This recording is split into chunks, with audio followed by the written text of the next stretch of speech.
Lord ప్రభు అయిన యేసు నామములో అందరి కొందరంలో దినం దేవుని వాక్యం నుంచి ఆదికాండం 18:22 ఆ మనుషులు అక్కడి నుండి తిరిగి సొదొమ వైపు వెళ్ళిరి. అబ్రాము ఇంకా యెహోవా సన్నిధిలో నిలిచుండెను. ప్రియమైన వారలారా, యేసు రక్తంతో కడగబడిన మనము యేసు క్రీస్తు యొక్క గుణాలు మనలో ఉన్నాయా లేవో మనం చూసుకోవాలి.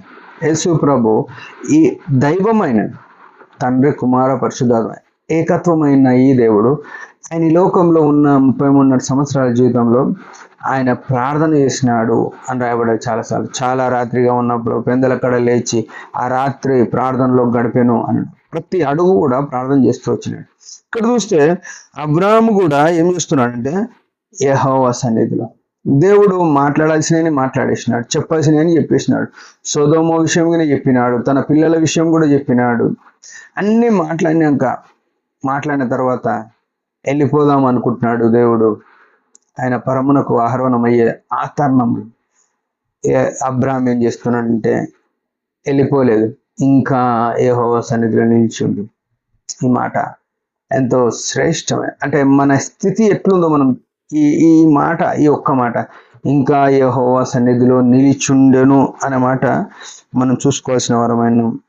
అంటే దేవుని సన్నిధిలో ఎప్పుడైతే నిల్చుంటామో, దేవుని సన్నిధిలో ఎప్పుడైతే కనిపెట్టుకొని ఉంటామో, దేవుని దగ్గర మనం తగ్గి ఆయన వదలకుండా ఉంటాము, ఆయన మేలు, ఆయన ఆశీర్వాదం, ఆయన యొక్క స్థాయి మనకు చెప్పకుండా ఉండడు, చూపించకుండా ఉండడు.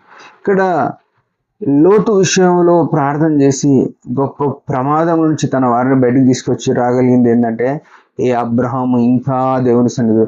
క్రైస్తవులమైన మనము, రక్షింపబడిన మనం, మీకు ఓరిమి అవసరమైందని హెబ్రీ పత్రికలు రాయబడ్డది. మీకు ఓర్పు లేదు. ఇలా ప్రార్థన అంటే కొన్ని నిమిషాలే, ఎంతసేపు చేస్తారు ప్రార్థన అని మనం సనిగేవారమైనాం.